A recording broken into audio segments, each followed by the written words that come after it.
اوله پیدا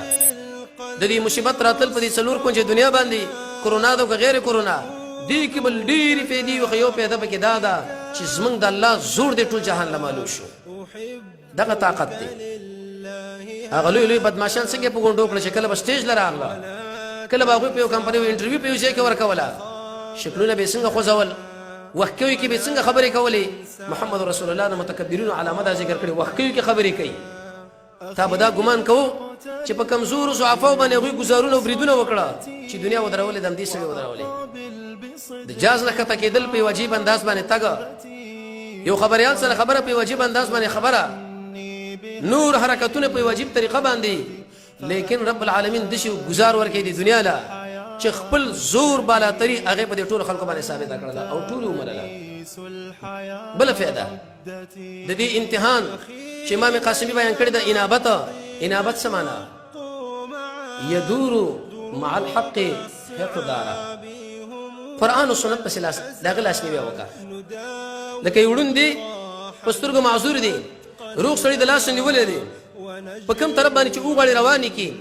نن يدور مع الحق حقدارا چې کوم طرف باندې موږ قرآن کوم طرف باندې موږ سنت خودل کې پاغه طرف باندې ځا خو خو د ډیر عمر په دې کې تیرګړي سره د پټګي ډیر عمر به تیرګړي سره د بخاری د پاتې کېدو سره د جمعه او د منبر او د محراب د پاتې کېدو په دې طریقه باندې چې دا حدیث موږ د مذهب نه خلاف دی سلوي جوابونه واوري ابتداء د اسلام کې منسوخ دی او فلان دی اخر چې رشوګ ورخ دی جمی کې خلا پیرامات دی چې اوس کوم جوابونه وکړي به نږدې د خلینو او خبره روباسي چې کله آیات و حدیث